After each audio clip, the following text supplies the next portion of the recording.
এই জন্য বললাম, ধরে নাও পকেটে টাকা আছে কিন্তু মার্কেটে পণ্য নাই। ধরে নাও মার্কেটে পণ্য আছে, পকেটে টাকা নাই, কিনবা, তখন কি করবা আব্বা বলে? একজন উচ্চ পদস্থ ব্যক্তি, আমার মুসল্লি, উনি আমার শুনেছেন, কাজী হুজুর আপনি এখন কথা বলেন। ওনার একজন লোক, বাংলাদেশের কুমিল্লা ছাতিপট্টির বড় জুয়েলার্সের মালিক, স্বর্ণ ব্যবসা, উনি বলতেছে খুচরা কাস্টমার নাই বললেই চলে। কে কিনবে 2,09,000 টাকা দিয়ে স্বর্ণ কিনতে যাবো? কিন্তু খুচরা কাস্টমার নাই, অর্থাৎ একটা শ্রেণী ভিক্ষুক হয়ে যাবে হয়তো এরা। আর যারা এগুলারে মজুদ করে লাইতেছে তারা কৃত্রিম ভাবে পৃথিবীতে অনেক বড় সংকট তৈরি করবে। এটা একটা বললাম, এরকম অসংখ্য বিষয়। এজন্য দোস্ত, আমি এখানে অর্থনীতি বুঝাইতে আসিনি বা পণ্ডিতি কথা বুঝাইতে আসিনি। আমার উদ্দেশ্য হলো আমরা যেভাবে আমাদের আল্লাহর সাথে সম্পর্ক ছিন্ন করতেছি, আল্লাহকে যে পরিমাণ নারাজ করতেছি আমরা, আমাদের উপরে বড় সড় মুসিবত আসবে, বড় সড়।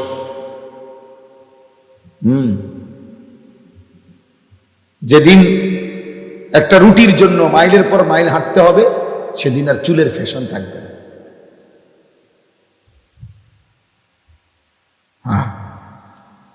বাংলা ভাষায় একটা কবিতা ছিল আগে, অনেক আগে, দুর্ভিক্ষের সময়, যে ভাত দে নয়তো মানচিত্র গিলে খাবো। অভাবের তাড়নায় কবি বলছিল যে ভাত দে নয়তো কি মানচিত্র, মানে পুরা দেশ গিলে খাবো। এটা, এই ছবিটা তো আছে এখনো, আমরা তো ছোটবেলায় পড়ছি।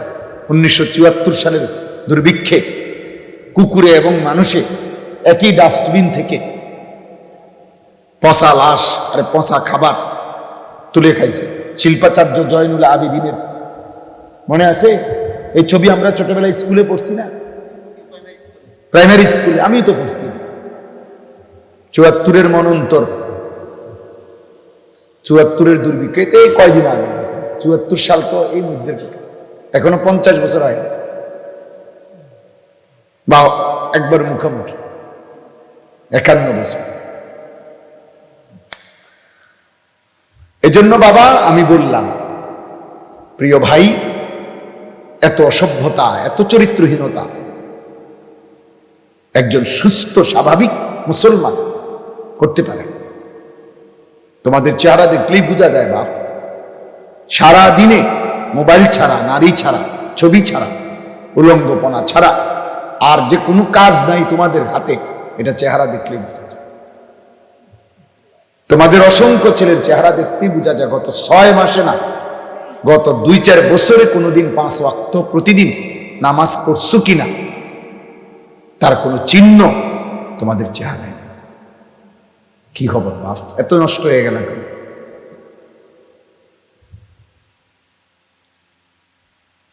কে তোমাদেরকে বলে দিল যে আর কোনো বিপদ হবে না? এত নিরাপত্তা পেয়ে গেলা কেন? তোমার আব্বা বিদেশ, এই জন্য না? তোমার আব্বা বিদেশ মনে করছো এই জন্য না? মানে বিদেশের উপরে কোনো মুসিবত আইবে না, কথা বলে না? ইউরোপের উপরে কোনো মুসিবত আসতে পারে না, মধ্যপ্রাচ্যের উপরে কোনো মুসিবত আসতে পারে না। তাই এই জন্য প্রিয় ভাই, আমি আমার কথা শুরু করতে চাচ্ছি, কিন্তু আমি দেখলাম তোমাকে চেহারা দেখে, মোবাইলের স্টাইল দেখে বুঝি তোমরা মানে খুব রঙের সাগরে ভাসতেছ। তোমাদের যে কোনো দেমাগ আছে বোঝা যায় না। তোমাদের মার কষ্ট, বাবার কষ্ট, উপার্জনের কষ্ট, একটা একটা টাকা রোজগার করার যে কি কষ্ট তোমরা বুঝতেছ। তোমরা মনে করছো তোমার আব্বা মনে একটা মেশিনের নাম, বাপ মানে একটা মেশিন যেটা টিপ দিলে টাকা বাইরে। না বাপ, বরঞ্চ আমি বলছিও সেদিন, আমি এক জায়গায় দাঁড়ায় দাঁড়ায় দেখছি একজন লোক সিমেন্টের বস্তা ট্রাকের থেকে গোডাউনে নিয়ে ফেলাইতেছে, যে তার মাথার চুল থেকে পায়ের নখ পর্যন্ত ঘামে, আমার কাছে মনে হয় যেন বেচারা পানির চুইবার গেছে, এই পরিমাণ ঘাম তার শরীরটার মধ্যে। আমি অনেকক্ষণ দাঁড়ায় দাঁড়ায় দেখছি, এক বস্তা সিমেন্টের জন্য তাকে এই কোমরটা কমপক্ষে মনে করেন এখান থেকে ওইখানে 5টা মিনিট উপরে গিয়ে থাকতে হয়, এরপরে গিয়ে গোডাউনে ফালায়। এক এক বস্তা সিমেন্ট, 50 কেজি সিমেন্ট। এই সিমেন্টের বস্তাটার জন্য এই লোকটার পিঠটা মাকা হয়ে যায়। প্রতিবার বস্তাটা ফালাইয়া সে ছোট একটা গামছা দিয়া কপালের ঘামগুলো একবার বসে, আবার আরেকটা বস্তা লেগে যায়। এইভাবে প্রত্যেক বস্তা সিমেন্ট ট্রাকের থেকে গোডাউনে তুইলে 7 টাকা 8 টাকা, সর্বোচ্চ যদি 10 টাকা হয়। 10 টাকা নাই সব জায়গায়, আমি জিগাইছি। তাহলে 50 বস্তা যদি সিমেন্ট নামাইয়া থাকে বেচারা, 50 বার তার কোমরটা বাঁকা হয়ে গেছে। আমার ডাক্তার, আমার এই যে আমার কোমরে বেল্ট আছে, এই যে দেখছো, আমি তো কোনো মাড়ি গাড়ি নেই, আমি কোনো সিমেন্টের বস্তাও টানি না। তাহলে আমারে শুধু এই বৈশা থাকে মাহফিলে মাহফিলে বসতে বসতে আমার কোমরের ব্যথার কারণে আমার ডাক্তার বলছে এটা বেল্ট বাইন্ধা রাখতে, নাই তো আমার কষ্ট হয়। এবং বলছে যে আপনি উপর হইয়া একটু ঝুঁকাও, একটা পয়সাও মানে একটা কাগজ উঠাইবেন না। ডাক্তার সাহেব বলছেন সোজা বসবেন, সোজা দাঁড়াবেন। খাটের থেকে শোয়ার সময় উঠা, যখন খাটের থেকে বসবেন, ঘুমের থেকে উঠবেন, হচ্ছে দুনো হাতে ভর দিয়া তারপরে বসবেন। অথচ আমার ব্যথাটা সামান্য, আমি তো এত বেশি কোমর বাঁকা করি নাই। তাহলে ভাইয়া ওই বেচারা এত কষ্ট করে 500টা টাকা মিলাইয়া সারাদিনে, সেখান থেকে তোমারে 200 টাকা দিছিল, তুমি সন্তান, তোমার হয়তো পড়ালেখার কথা বলছো, এই জন্য আব্বাই তোমারে এই ঘাম ঝরানো টাকার থেকে 200টা টাকা দিছে। সেই টাকা দিয়া তুমি জানোয়ারে মোবাইলে এমবি ঢুকাইয়া উলঙ্গ ছবি দেখো। তোমার মতো নিকৃষ্ট জানোয়ার আর কোনো মানুষের বাচ্চা হতো না।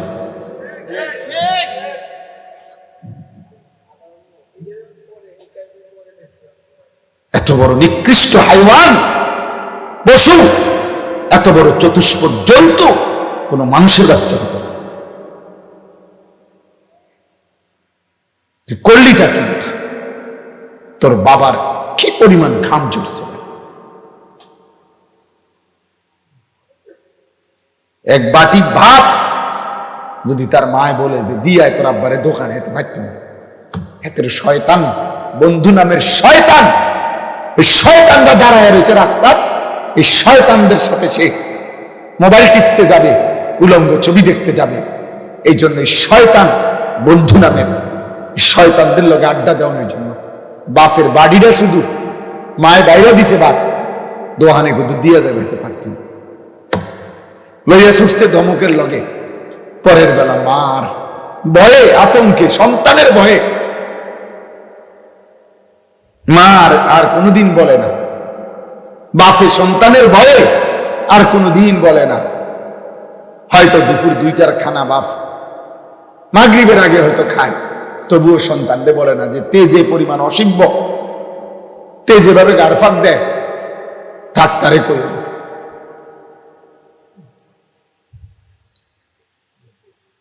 আজকে এক মা আমার মাদ্রাসার মাহফিলে, কিশোরগঞ্জ থেকে, হাসেম ভাই, কিশোরগঞ্জ থেকে এক মহিলা তার ছেলেটাকে নিয়ে আসছে আমার মাদ্রাসা।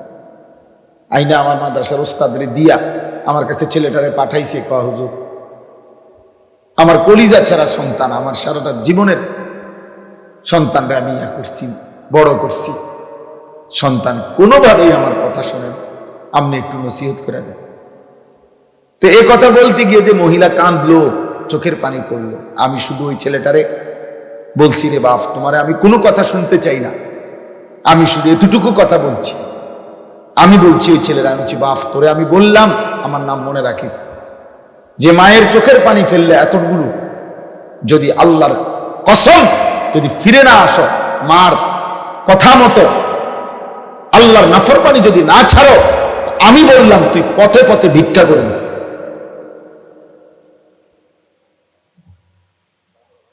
মার চোখে পানি ঝরাইয়া তুই নাফরমান কোনদিন সুখ দুনিয়ায় জুটবে না। পুরা দূরে কয়েকদিন চলতে পারবা, এমন জায়গায় থমকে যাবা মায়ের বদদোয়ায়, যেদিন আর ঘুরে দাঁড়াইতে পারত।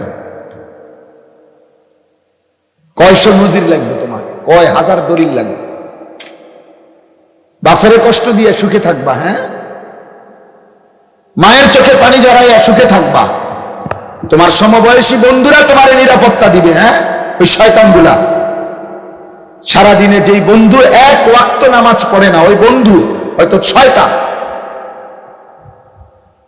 সারাদিনে মোবাইলে নারী ছাড়া, ছবি ছাড়া আর কিছু দেখে না, যে হয়তো শয়তান, হয়তো ইবলিস। ও কিসের বন্ধু আবার? ও কিসের আবার বন্ধু এটা? এই জন্য প্রিয় ছেলেরা, আমার কথা মনে রেখো আব্বা, আমি তোমাদেরই ভাই। এই গ্রামের এমন কেউ নাই যে আমারে চেনে না। বয়স্ক এমন লোক মনে হয় না কেউ আছে যা করে আমি চিনি না। আমি সবার সাথে পরিচিত মানুষ। আল্লাহ নবী সাল্লাল্লাহু আলাইহি ওয়াসাল্লাম বলছেন, বাবারাও শুনেন, ছেলেরাও শুনেন, আল্লাহ নবী বলছে কুল্লু যুনুব ইউআখিরুল্লাহু ইলা আজালিন মুসাম্মা। হাদিসটা শোনো, নবীজি বলছে সমস্ত গুনাহ, প্রত্যেক পাপের শাস্তি আল্লাহ চাইলে নির্দিষ্ট সময় আখিরাত পর্যন্ত, হাসরের ময়দান পর্যন্ত বিলম্ব করতে পারে, কিন্তু ইল্লা আকুল ওয়ালিদাইন, খোদার কসম নবী বলছে, তবে মা বাবার নাফরমানি ব্যতীত, মা বাবার নাফরমানি ব্যতীত।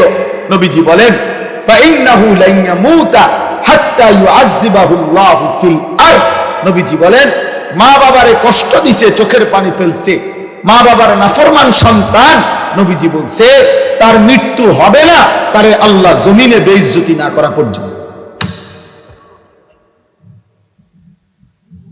তোকে আল্লাহ জমিনে বেইজ্জতি করবে।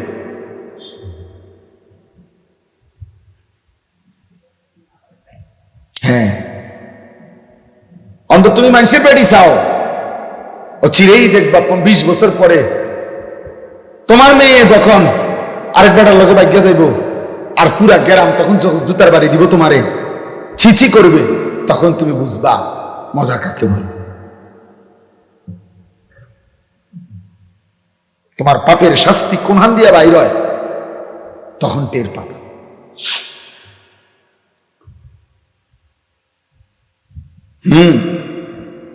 আমাদের এই মুরাদনগরের একজন বড় আলেম আমার একদিন বলছেন,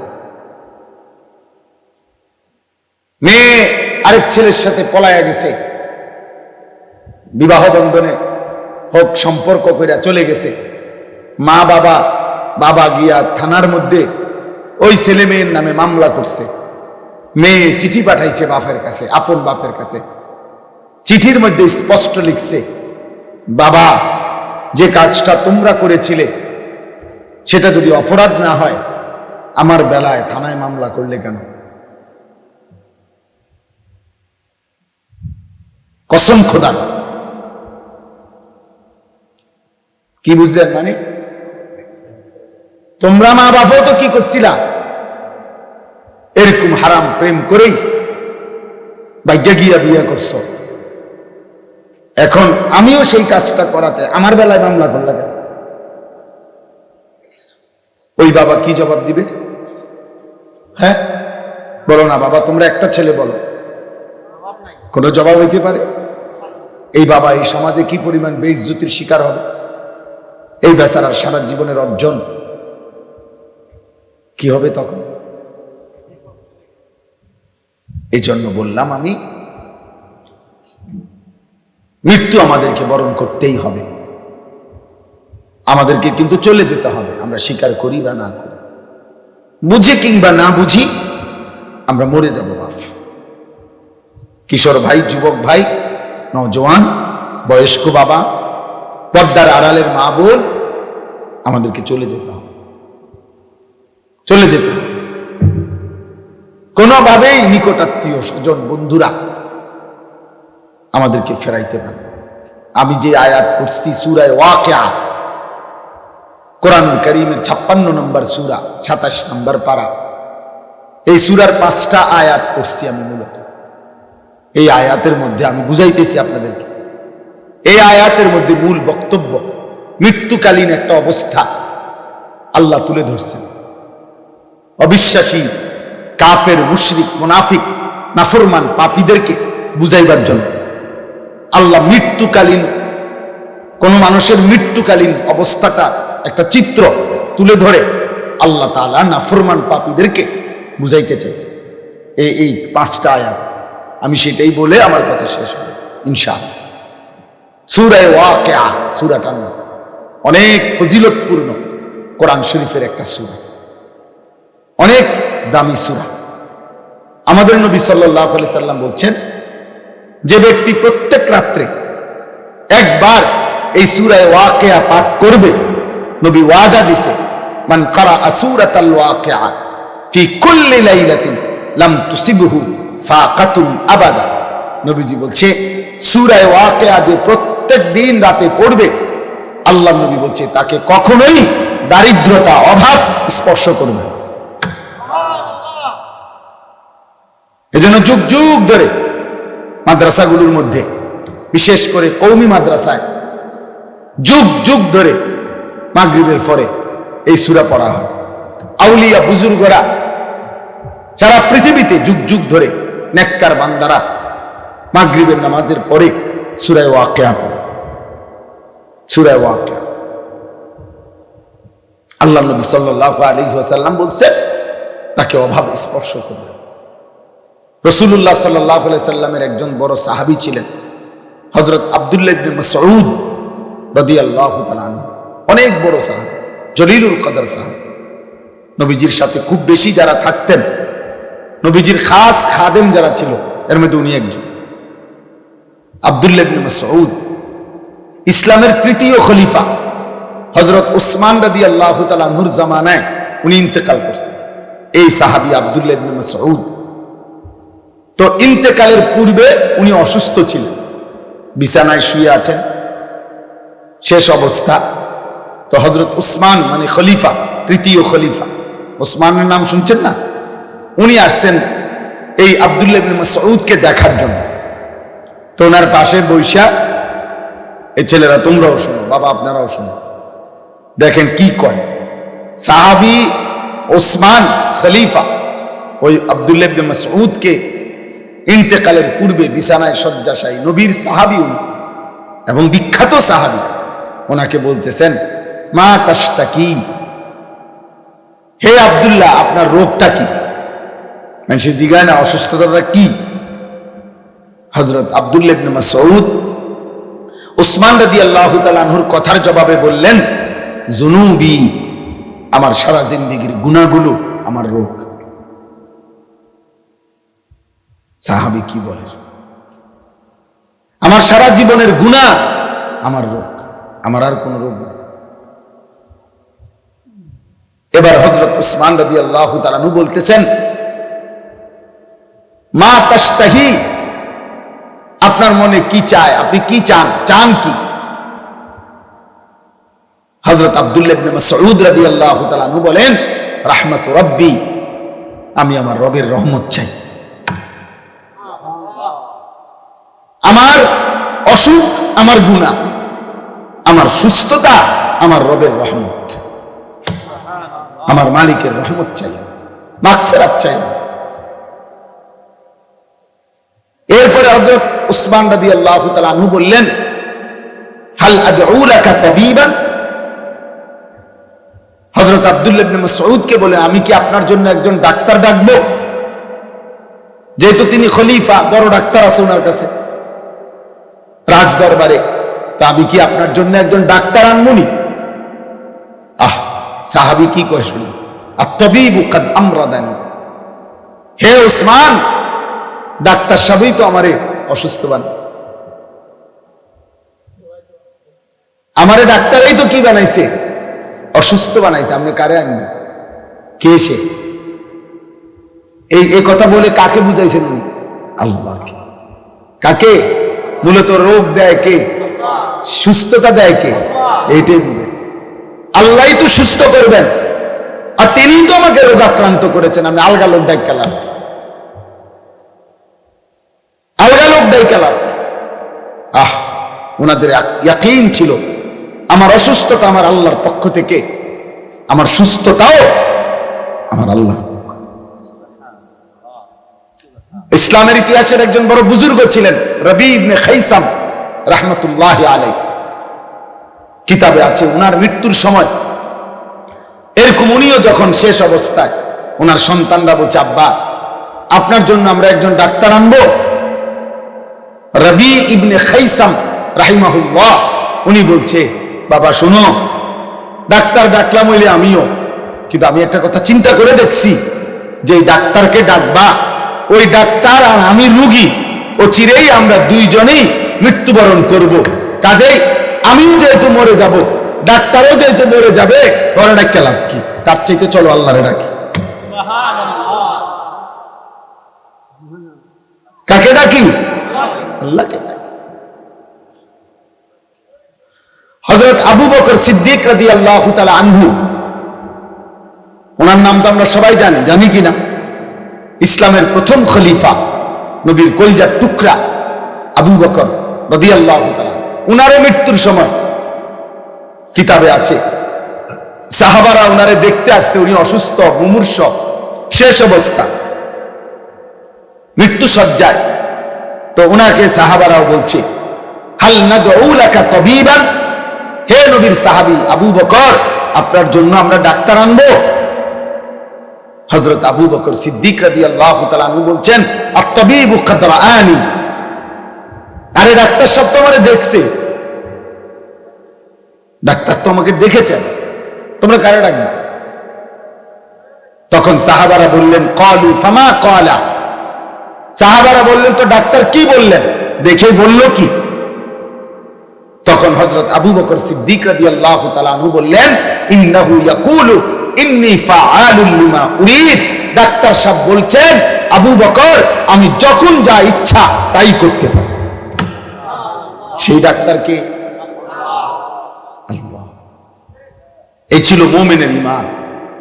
মুমিন ইন্তেকালের মুহূর্তেও, অসুস্থতার চূড়ান্ত মুহূর্তেও কাকে বলে নাই?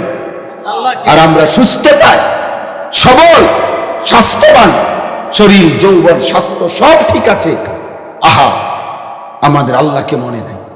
হায় কিশোর, কেমনে জবাব দেব? কেমনে জবাব দেব? 1 বছর 2 বছর 4 বছরে হয়তো এমন হয়েছে কোনদিন কোন রোগাক্রান্ত হও নাই, এমন সুস্থ সবল, এমন তাজা শরীরে আল্লাহকে একটা সেজদা দিলা না, 1 ওয়াক্ত নামাজও পড়লা না, 365 দিনের 1 বছরে কোনদিন ফজরের নামাজ পড়লা না, তোমার উপরে ফজরের নামাজ ফরজ হয় না? আল্লাহ নবী সাল্লাল্লাহু আলাইহি ওয়াসাল্লাম বলছেন, যে ফজরের নামাজ পড়ে না সে মুনাফিক। কসম আল্লাহ, নবী বলছে সে মুনাফিক, মুনাফিক, মুনাফিক। আর আল্লাহ কোরআনে বলছে, মুনাফিক তুই মনে রাখিস জাহান্নামের সবচেয়ে নিচে তোর স্থান।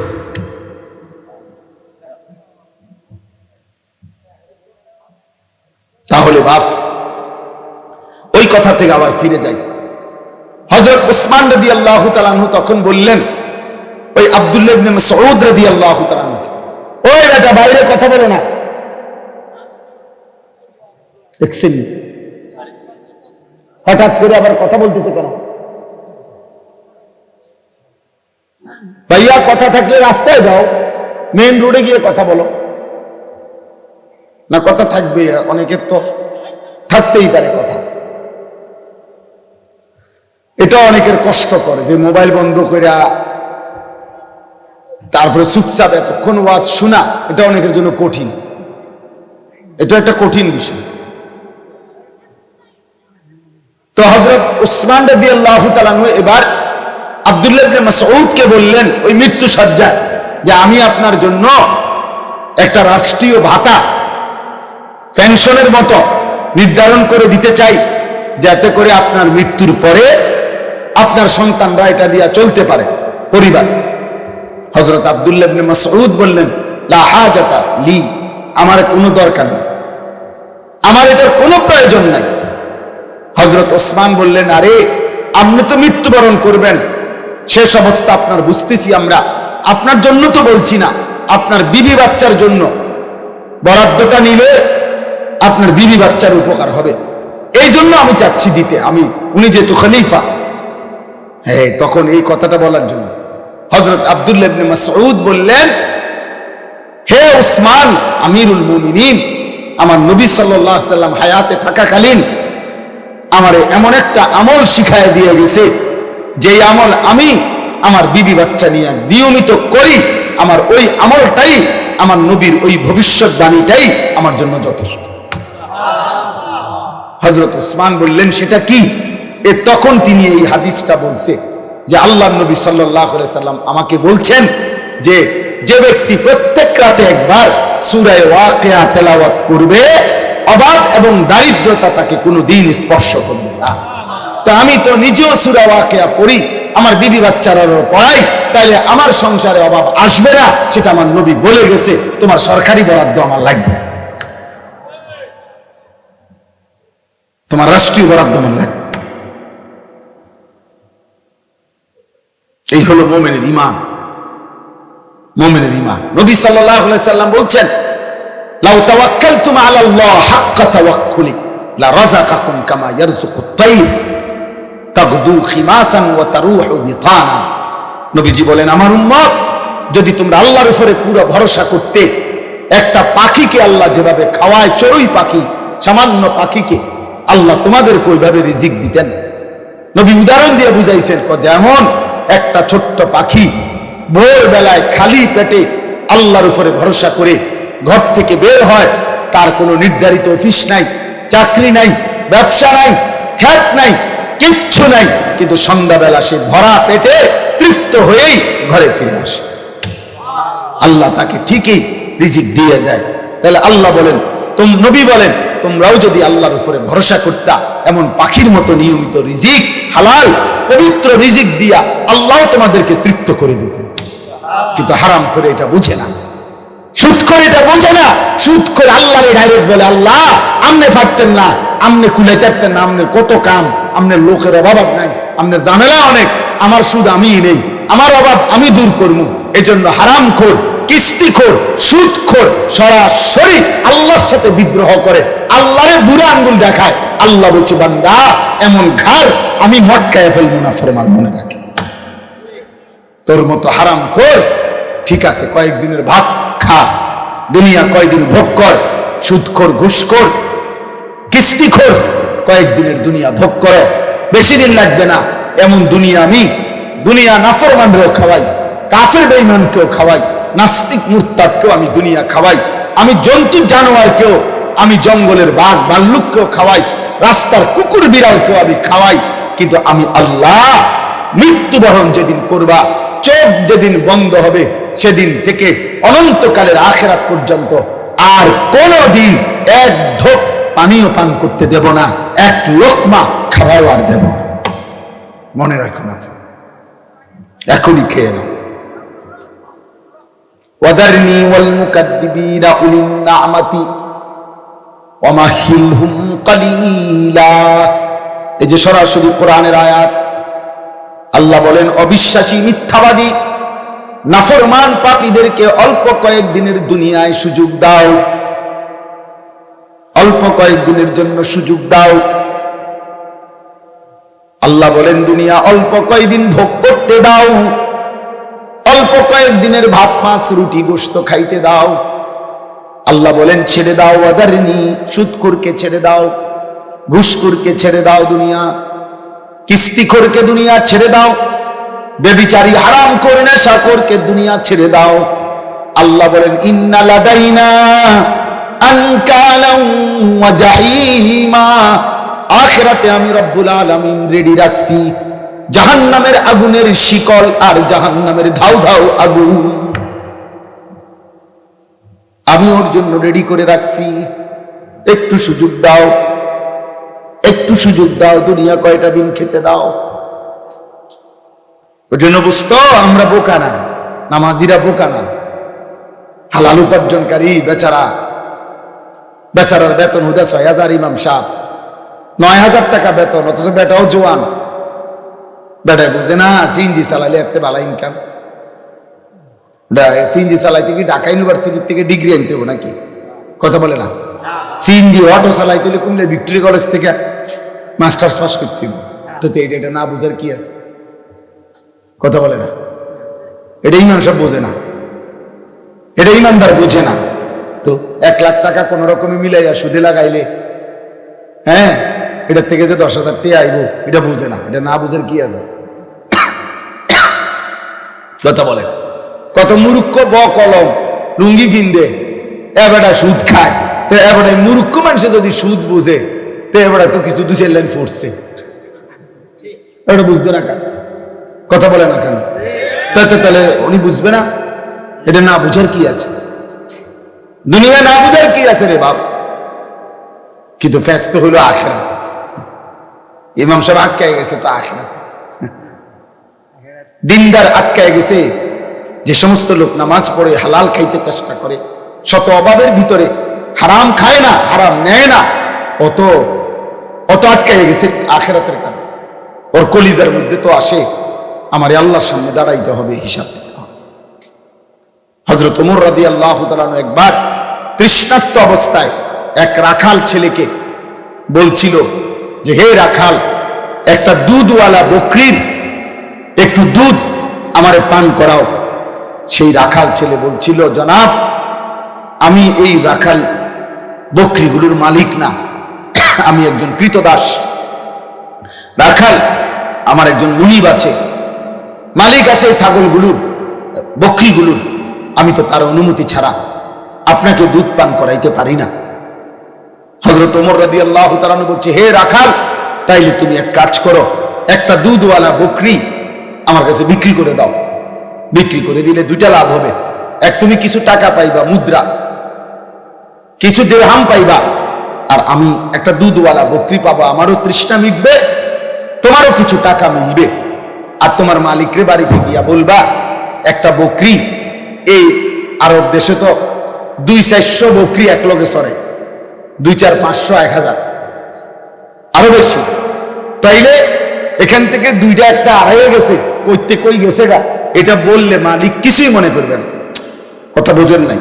তুমি গিয়া বলবা একটা বকরি কম, এটা কই জানি গেছে গা, আমি কইতারি না, পাই না, খুঁজা পাই নাই, এতে তোমার মালিক কিছুই বলবে না। হযরত ওমর যাচাই করার জন্য, মানে তার ঈমানের মজবুতি কেমন এটা দেখার জন্য সে জিজ্ঞেস করছে, উনি তাকে এটা প্রস্তাব দিয়ে চাইছে। আমরা কিতাবে পড়ছি সরাসরি এই যুবক রাখাল ছেলে, সাধারণ কৃতদাস, সে পরিষ্কার বলছে, ফাআইনাল্লাহ, ফাআইনাল্লাহ, এই বেটা, তাহলে আল্লাহ কোথায়? আল্লাহ কোথায়? হ্যাঁ, ওমা তাকুনু ফি শা'নিন ওমা তাতলু মিনহু মিন কুরআনিন ওয়ালা তা'মালুনা মিন আমালিন ইল্লা কুন্না আলাইকুম শুহুদান ইদ তুফিদুনা ফীহ। রব্বুল আলামিন বলে, বান্দা, তুমি যে অবস্থায় থাকো না কেন, আমার কোরআন থেকে তুমি যেটুকুই পড়ো না কেন, আর যখন যেই আমলই করো না কেন, যখনই তা করতে থাকো, আমি আল্লাহ তোমার সামনেই থাকি। খোদার কসম, এটা কোরআনের আয়াত, সূরা ইউনূসের আয়াত।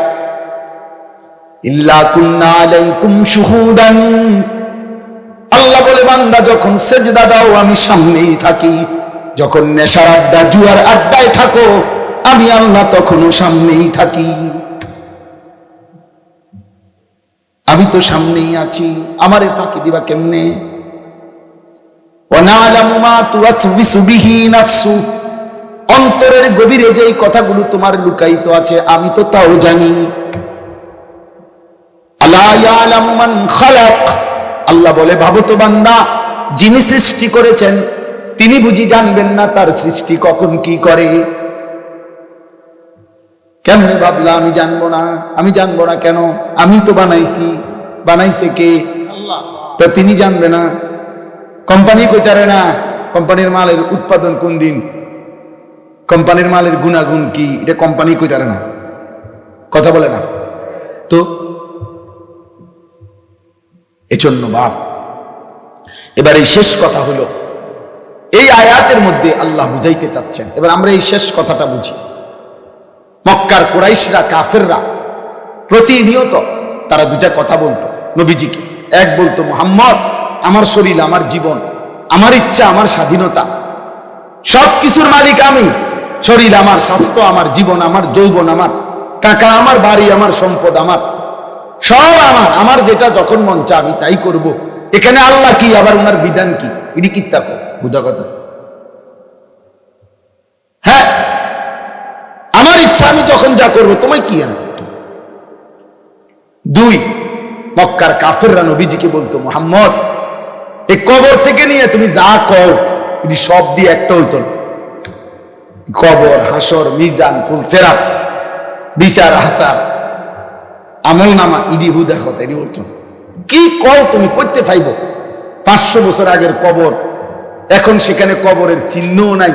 ওইখানকার মাটি হয়তো কত হাজার মাইল দূরে চলে গেছে, হালাইয়া দিছে। কোনাকার বাতাস, কোনকার মাটি, বালু কোনানে উড়াইয়া নিয়ে গেছে। কার হাড্ডি, কার গোস্ত, কার চামড়া কই গেছে, কই না গেছে, সারা পৃথিবীতে ছড়ায় ছিটায় গেছে। তুমি কি কও এটি করতে আনবো? ভাই কিভাবে আনবে আল্লাহ? কিভাবে সম্ভব? নাউজুবিল্লাহ। তারা এই কথাগুলো বারবার নবীজিকে বলত। তো এই আয়াতে এবার বলে, আল্লাহ বলে, এই শেষ কথাটা শোনেন, প্রত্যেক পাপী, নাফরমান, কাফের, মুশরিক, বেঈমান, পাপী মৃত্যুর মুখোমুখি যখন হয়, তখন মালাকুল মউত আজরাইল যখন তার জান কবজ করতে আসে, নিয়ম হলো, হাদিসে আছে, নবী বলছে, মালাকুল মউত আজটা একটা টান দিয়া ছিঁড়ে ফেলে নাফরমানের। এ যখন রুহটা ছিঁড়ে ফেলে, তখন এই রুহটা আইসা হলকুম, হলকুম মানে কণ্ঠনালী, এখানে আইসা আটকায় যায়, এখানে আটকায়। এবার আর রুহুটা ভিতরেও যায় না, বাহিরও হয় না, এখানে আটকাইয়া এই নাফরমান পাপী মৃত্যুর মুখে এই সময় প্রচন্ড কষ্টে ছটফট করে। তো আল্লাহ তাআলা বলতেছেন, ফালাউলা ইজা বালাগাতিল হুলকুম, তোমাদের কোন মুমূর্ষ, মরণোন্মুখ ব্যক্তির যখন কণ্ঠনালীতে আইসা রুহুটা আটকায়া যায়, পৌঁছে যায়, ওয়া আনতুম হিনা ইদিন তানদুরুন, তোমরা তো তখন চারদিকে সবাই তাকাইয়া দেখতেছো, তোমাকে লোকটা মুমূর্ষ ছটফট করতেছে, তোমরা তো তখন সাইডেই থাকো। আল্লাহ বলতেছে তাদেরকে, ওয়া নাহনু আকরাবু ইলাইহি মিনকুম ওয়ালাকিন লা তুবসিরুন, আর আমি আল্লাহ যদিও তোমরা দেখো না, আমিও এখানেই আছি। কথা বলে না তো? আল্লাহ বলে এখনই প্রমাণ হোক, আমিও আছি, তোমরাও আছো। কথা বুঝেননি? তোমাদের লোকটাও আছে, তোমার আব্বাই তো বেড়া, তোমার চাচাই তো, তোমার ভাই তো বেড়া, তো এও শুয়ে রয়েছে, তার কণ্ঠনালীর কাছে রুহু চলে আসছে, সে ছটফট করতেছে, আমি আল্লাহ আছি, তোমরা নাফরমানরাও আছো, তার আত্মীয় স্বজন। আল্লাহ বলে, তো আমি আল্লাহ, ফালাউলা ইন কুনতুম গায়রা মাদিনিন, যদি তোমরা বলে থাকো কবর হবে না, আখিরাত হবে না, আর কোথাও ফিরতে হবে না তোমাদেরকে, আমি আল্লাহ পাক পারবো না এগুলা, তাহলে তো নিশ্চয়ই আমি এই রুহুও তো সরাই থাকতাম না, কারণ আমি যদি এডি পারতাম না, তো এটা পারবো কেমনে? তো কাজে তারজিউনাহা ইন কুনতুম সাদিকিন, হে নাফরমান, তোমরা তোমাদের দাবিতে যদি সত্যবাদী হয়, তো তোমাদের এই স্বজনের রুহুটা তার আপন জায়গায় ফিরায় দে, তোর আব্বারে দে ফিরে, তোর বাপেরে এখন আপন জায়গায় রুহু ফিরাই দে, তোর চাচার রুহু তার কলজাত আবার ফিরায় দেয়। সম্ভব? কথা বলে না সম্ভব? এই আল্লাহর কথা। তো যেহেতু এটা পারলা না, আমি আল্লাহ তো পারলাম, আমি তো রুহুটা বের করে নিলাম, তা আমি ওইটাও পারব। আর তুমি যেহেতু এটাও পারো নাই, ওইটাও পারতাম। এই শেষ কথা। অতএব প্রিয় দোস্ত আমার, ভাই আমার, ছেলে আমার, বাবা আমার, একজনও যদি বুঝে থাকেন, এটা মনে রাখতে হবে, এই পৃথিবীর সকল শক্তি দিয়ে, সকল স্বজন, সকল বন্ধু, সকল আপনজন মিলেও, আপনজন সকলে একত্র হয়েও কেরান দিয়া করুক আর জিনা দিয়ে ধরুক, আপনার এই মৃত্যুর মুখ থেকে ফেরত দিতে পারবেন। মালাকুল মউত নিয়েই যাবে, রুহুটা কবজ করেই নিবে। আমি আর তুমি বন্ধু, এই শেষ কথা, হাসলেও মরে যাব, কাঁদলেও মরে যাব, সুখে থাকলেও মরে যাব, দুঃখে থাকলেও মরে যাব। সেজদা দিলেও মৃত্যু হবে, শিরিক করলেও মৃত্যু হবে। আমল করতে করতে কেউ যদি আব্দুল কাদের জিলানিও হয়, তাহলেও মরে যাবে। নাফরমানি করতে করতে কেউ যদি ফেরাউন নমরুদ হয়, তারও কি হবে? মৃত্যু। রাজপ্রাসাদেও থাকলে মৃত্যু হবে, জীর্ণ কুঠির কুড়ে ঘরে থাকলেও কি হবে? মৃত্যু। কাজে কবরবাসীদের রুহের মাগফিরাত কামনার এই মাহফিলে কবরকে স্মরণ করো, মৃত্যুকে স্মরণ করো, মৃত্যুকে স্মরণ করো। তোমার প্রিয় কারো, তোমার বাবা, দাদা, চাচা, নানা, মামা, ফুফা, খালু, এমন কারো কবরস্থানে গিয়ে একবার দাঁড়ায়ও, আর ডাক দিয়া বইল। আমার কাছে কিতাব আছে, কিতাবে লিখছে হযরত ওমর ইবনে আব্দুল আজিজ, ইসলামের পঞ্চম খলিফা, তিনি মাঝে মাঝে কবরে গিয়া কবরস্থানের সামনে উনার আত্মীয় স্বজনদের কবরের দিকে তাকাইয়া কবরকে ডাক দিতেন, মৃত্যুকে ডাক দিতেন, আর বলতেন, ইয়া মাউতু আইয়ুহাল কবরু, হে মৃত্যু, হে কবর, মাজা ফাআলতা বিল আহিব্বা, এই কবর আমার আপনজন করে গিয়া কি করলি রে? আমার আব্বারে কি করছে কবর বলো না, আমার দাদারে কি করছে কবর বলো না। হযরত ওমর ইবনে আব্দুল আজিজ বলেন, আমি শুনতে পাই কবর আমারে ডাক দিয়া বলছে, হে ওমর ইবনে আব্দুল আজিজ, তোমার আত্মীয়, তোমার স্বজন, তোমার আপনজনের শরীরের প্রতিটা অংশ জোড়া জোড়া আমি খুলে খুলে ছিন্ন ভিন্ন করে মাটির সাথে মিশাই দিছি, মাটির সাথে মিশাই দিছি। কেউ আর নাই, কেউ নাই, কেউ কেউ নাই। আল্লাহ আল্লাহ আমাদেরকে মাফ করে দেন, আমাদের সকলকে আল্লাহ কবুল করেন, দ্বীনকে ভালোবাসবেন, নামাজকে ভালোবাসবেন, ঈমান আমলের সাথে জীবন কাটা। ছেলের আব্বা, দয়া করে বললাম, বাবা মোবাইলের গুনাহ ছেড়ে দাও, বাপ নারীর ছবি দেখা ছেড়ে দাও, ছেড়ে দাও বাবা, দ্বীনকে ভালোবাসো, ওযু সুন্দর করো, নামাজ সুন্দর করো, আখলাক সুন্দর করো। তুমি মুসলমান, তোমার বাবা মা মুসলমান, তুমি নষ্ট হবা কেন? তুমি চরিত্রহীন হবা কেন ভাইয়া? আল্লাহ আমাদের ছেলেদেরকে তৌফিক দেন। আপনাদের জন্য আমরা এই সব সময় আসি, আমি আপনাদেরকে মহব্বত করি, আপনারাও আমাদের মহব্বত করেন। মহব্বতের এই সম্পর্ক যেন চালু থাকে, আল্লাহ যেন কবুল করে। যাদের ভালোবাসায়, যাদের সহযোগিতায় এই মাহফিল হয়েছে, আল্লাহ সকলকে উত্তম বিনিময় দান করেন। আপনারা সবাই জানেন, আমার একটা মিনিটে ছোট্ট একটা কথা আছে। আমার একটা মাদ্রাসা আপনারা আছে জানেন, কুমিল্লা ক্যান্টনমেন্ট, ময়নামতি সাহেবের বাজার। আলহামদুলিল্লাহ আমার ওই মাদ্রাসায় 500-র মতো ছাত্র আছে, 34 জন শিক্ষক কর্মচারী আছে। এই মুহূর্তে আমার অনেক দিনের একটা স্বপ্ন ছিল, আছে, যে আমি একটা বড় সড়ো জায়গা কিনতে চাইছি, এই আশা নিয়ে যে আমি 2টা মাদ্রাসা আলাদা করতে চাই। একটা হলো বাচ্চাদের জন্য যেই মাদ্রাসা চলতেছে এখন, আর আমার একটা অনেক দিনের স্বপ্ন, আমি এমন আরেকটা মাদ্রাসা একই জায়গায়, আরেকটা ভবন, আরেকটা শিক্ষক কর্মচারী আলাদা করতে চাই।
আসলে আজকে আমার মাদ্রাসার মাসিক ইসলামী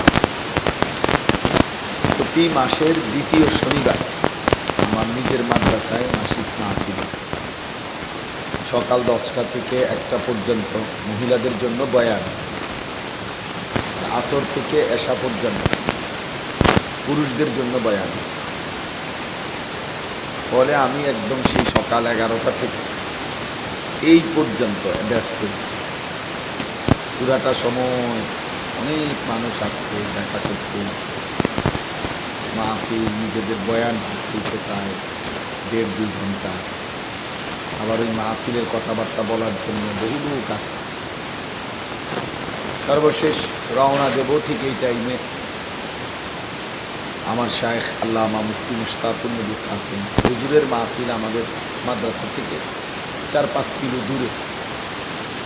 হুজুরও আসছে, মানে আমি বের হবে আবার হুজুরের জন্য বসছি প্রায় 40 মিনিট, আধা ঘন্টা বেশি।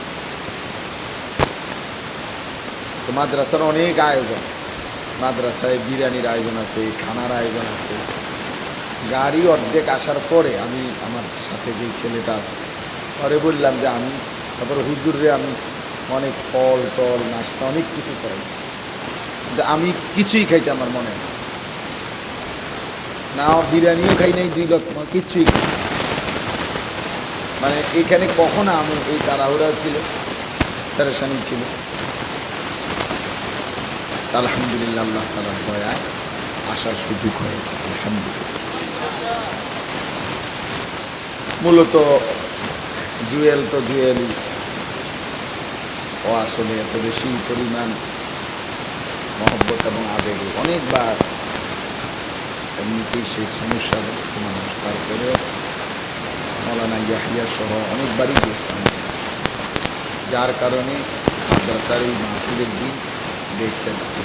এছাড়া আমার আর কোনো সুযোগ ছিল না। নওজোয়ান ছেলেরা আসলে আমি বলতে চাচ্ছিলাম এই কথাটাই, মূলত মৌলানা ইয়াহিয়া যে এতক্ষণ বয়ান করছে আলহামদুলিল্লাহ সে শতভাগ না হলেও 90 ভাগ আমি যেই চিন্তা চেতনা লালন করি বছরের পর বছর, আমি যা বলি বলতে চাই ওই দেখো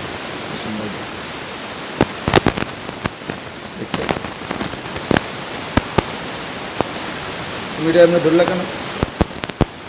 বন্ধ করো, এটা বন্ধ করো, বন্ধ করো, পকেটে লও, লও বেটা, পকেটে লও বেটা। মাতবর টাকা, তোমার পিছনে তাকায় দেখো তো কারা বসছে, দেখো তো তোমার পিছনে কে, দেখো টোটো এনে ওঠো। আজকল কোথার নেই বেটা,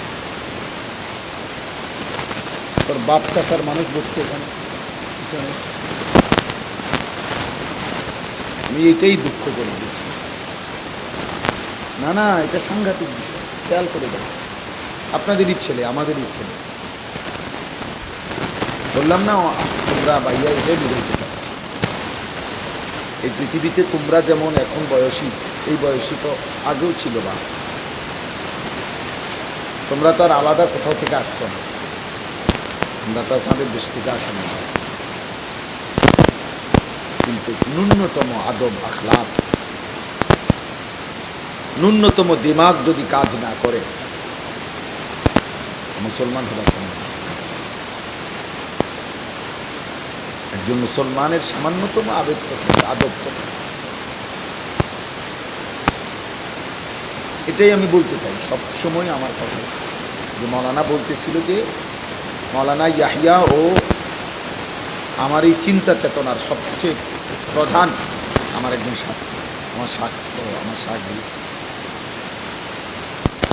সবসময় লালন করে এই কথা, চিন্তা এই সমাজের খুব দ্রুত গতিতে, আমরা এটা বুঝাইতে চাইতেছি, খুব দ্রুত গতিতে স্রোতের মতো কিশোর যুবক ছেলেরা তোমরা অশ্লীলতা, বেহায়াপনা, অসভ্যতা, নোংরামি, মানে নিজেদের বরবাদির দিকে ছুটতেছে। এটা শুধু পায়ে হাঁটার গতি না, স্রোতের গতি, স্রোতের গতি। কক্সবাজার সমুদ্র সৈকতে অনেক সময় বিপদ সীমার একটু দূরে চলে গেলে স্রোতের, এই লোক আর ফিরতে পারে না। অহরহ এমন হয় যে শেষ পর্যন্ত ইউনিভার্সিটি পড়ুয়া ছাত্র এমন অনেক হয়েছে। এই কিছুদিন আগেও দেখছি, ডুবে গেছে, আর খুঁজে পায় না, স্রোতে টেনে নিয়ে গেছে। এজন্য গুনাহ সব কালেই মানুষ করছে, অপরাধ সব কালেই মানুষের মধ্যে ছিল। তোমরা যা করতেছো এটা বাড়াবাড়ি,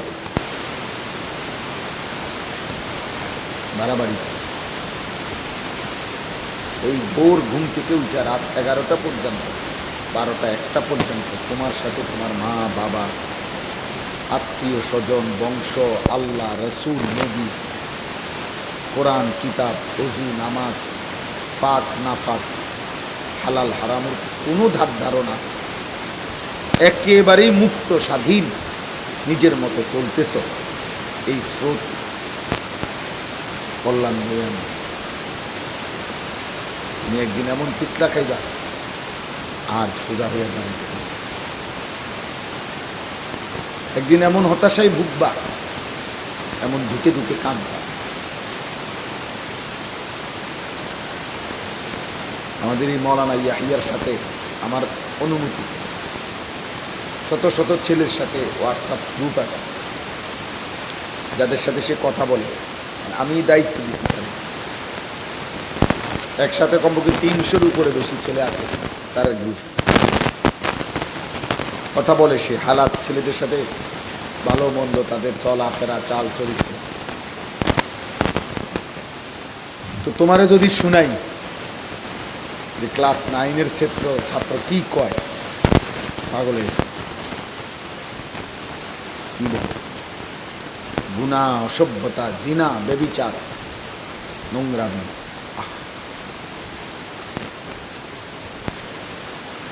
এই জন্য তোমার কাছে তো ভাইয়া বলবে না, তোমার সমবয়সী হয়তো তোমার সাথেই চলে ফিরে, কিন্তু তার যে জীবন সব শেষ, যৌবন সব শেষ, যৌবনের ক্ষমতাও সব শেষ, এটা তো তুমি বুঝতা না, তুমি জানতাও না।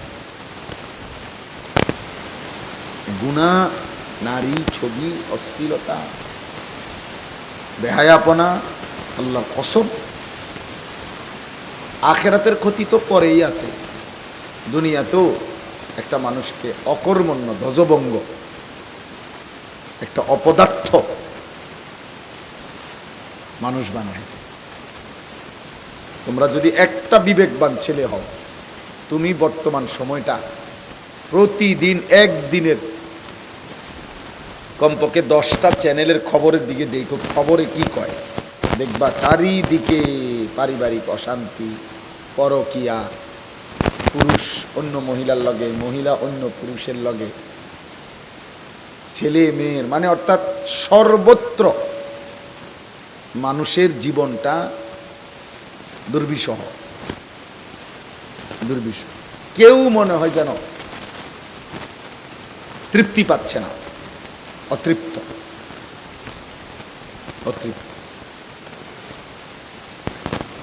এটা অধঃপতনের অর্ধেকের কাছে পৌঁছে গেছে।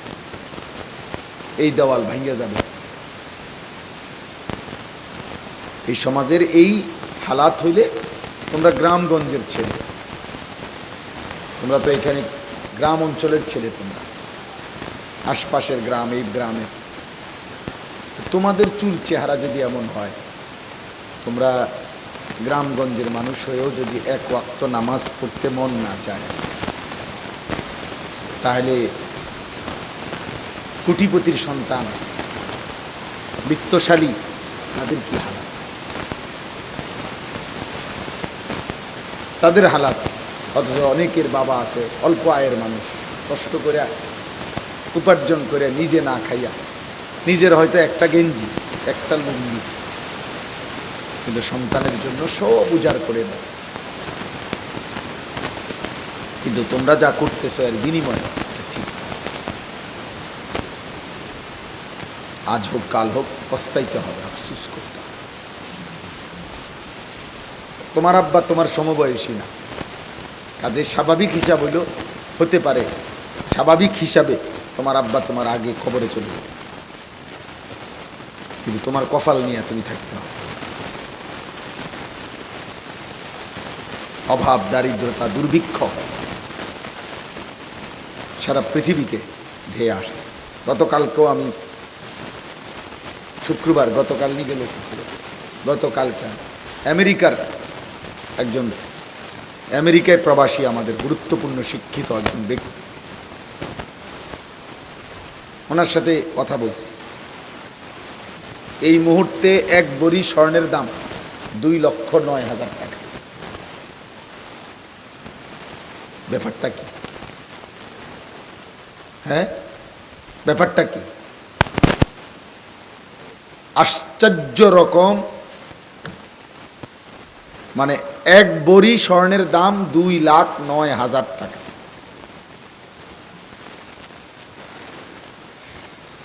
অথচ এটা অবাক করা ব্যাপার, আশ্চর্য। পৃথিবীতে, সারা পৃথিবীতে কি হইতেছে আন্তর্জাতিকভাবে, কারণটা কি? স্বর্ণের দাম এরকম আকাশচুম্বী হয়ে গেল কেন? একটা উদাহরণ দিলাম আর কি দোস্ত। কৃত্রিম অভাব, কৃত্রিম সংকট, কৃত্রিম দুর্ভিক্ষ তৈরি করা হবে এই পৃথিবীতে, মনে হয়।